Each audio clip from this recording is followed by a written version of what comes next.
ini dari 2 laptop yang kami sementara untuk memperkuat alat bukti. Kemudian beberapa kwitansi ada yang nominalnya beda-beda. Untuk rekan-rekan bisa foto dulu. Ancaman utama Hukuman kalau sesuai pasal persangkaan di 4 tahun. Oke. Oke, 4 tahun untuk pada persangkaan. Kalau terkait rencana pengembalian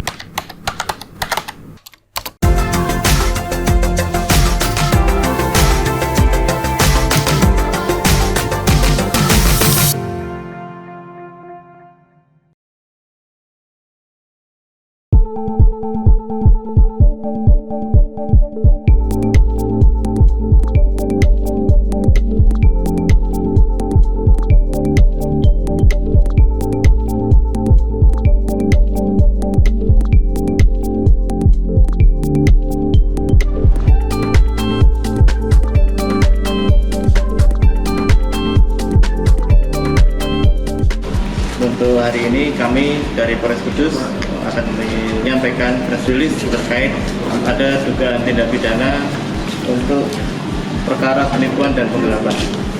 Jadi mulai dari awal kami mendasari ada LP pada tanggal 26 Februari 2024. Pelapor pada saat itu atas nama inisial MRW 35 tahun, kemudian terlapor inisial ZLN usia 39 tahun. Kemudian TKP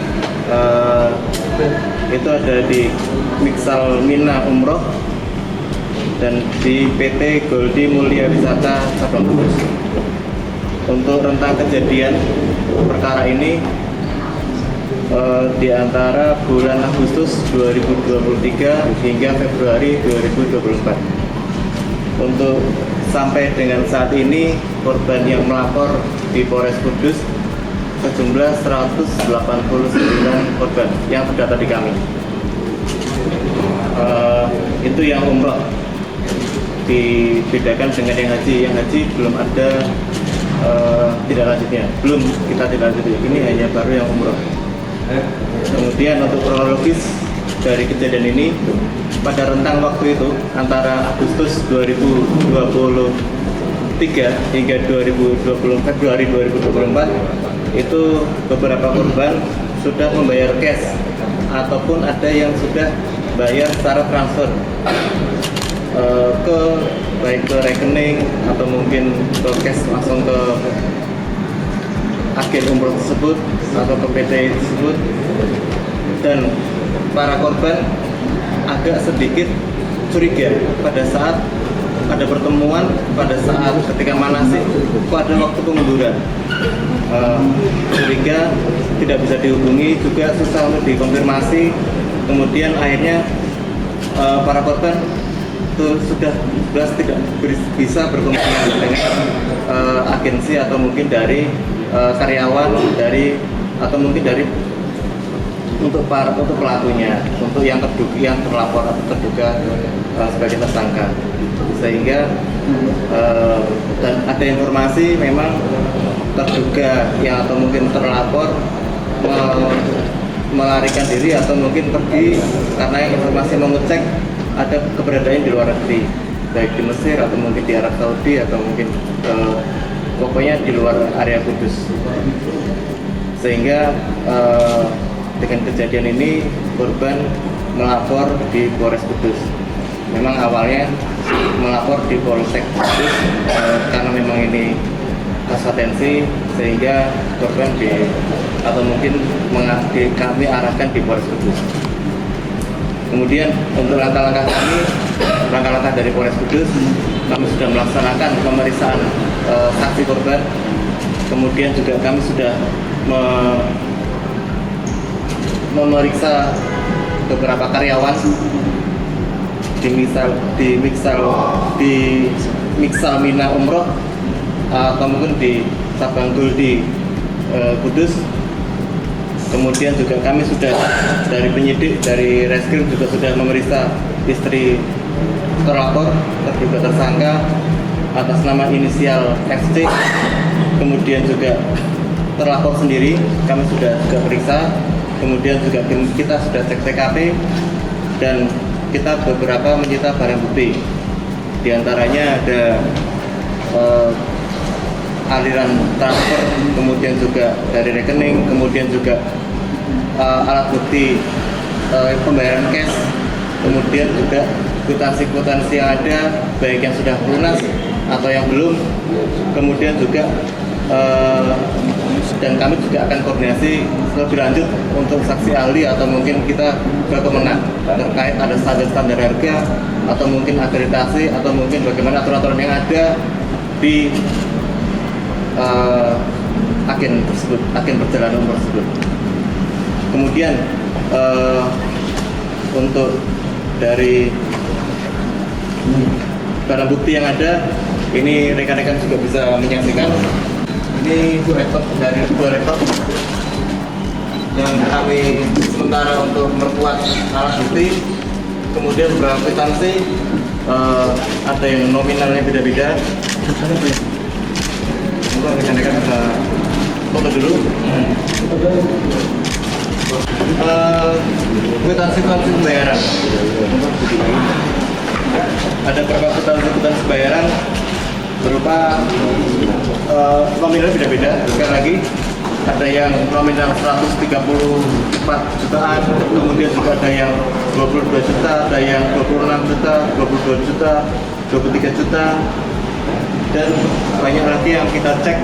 Kita untuk sebagai memperkuat alat bukti kita sita dari terduga terlapor dan juga dari biro berjalan tersebut. Kemudian juga ada laptop dan ada beberapa rekening milik korban, baik dari Mandiri, baik dari BCA atau mungkin dari BRI. Kemudian juga ada iPhone 13 yang kami sita, dan juga ada mobil sementara KBM Toyota Innova warna putih sebagai untuk memperkuat alat bukti kita untuk memenuhi unsur di penipuan dan penggelapan. Mungkin itu aja, barangkali kalau ada pertanyaan untuk nanti untuk kerugi, untuk yang Total uang yang total uang dibayarkan dan jadi kemarin kita sudah sempat gelar dengan para penyidik dan juga ada pimpinan Bapak Kapolres. Sementara ini total untuk yang sudah nominal tanggungan yang sudah di beberapa yang kami himpun ada 4.693.693.664 rupiah. Saya ulangi, ada sekitar 4.993.693.664 rupiah dari 189 jemaah tadi yang kita himpun untuk sampai di saat ini 189 jemaah. Statusnya sudah tersangka ya? Ya, statusnya sudah tersangka. Motifnya jadi sesuai dengan unsur pada pasal yang kita persangkakan di 378 372 ya selama ini, tapi tetap masih dalam lidik karena kita mau kembangkan kasus ini.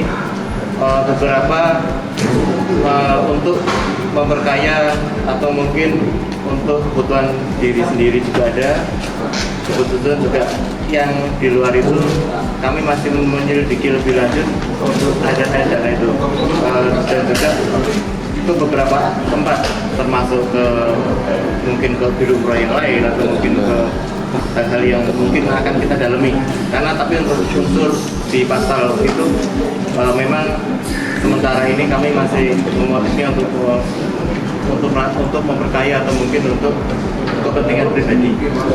dan kemungkinan masih ada tersangka lagi dan Contohnya kami sudah bisa mendalami itu, diantaranya beberapa ada transfer dananya untuk misalnya ada untuk pembelian mobil Innova Reborn, kemudian untuk ada membayar hutang, kemudian juga ada untuk bayar mungkin bunga-bunga pinjaman pada saat beliau bisnis, atau mungkin ada juga beberapa aliran dana tertentu yang masih akan kita dalami, termasuk motor-motor beliau.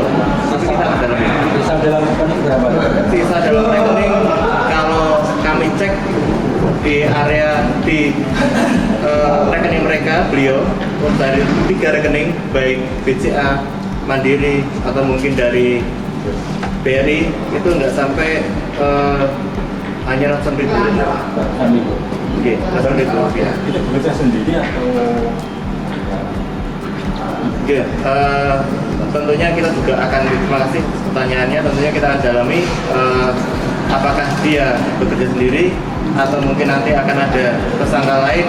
Ini kan masih kita menghimpun keterangan-keterangan dari para korban, kemudian karyawan, nanti akan kami sampaikan kembali.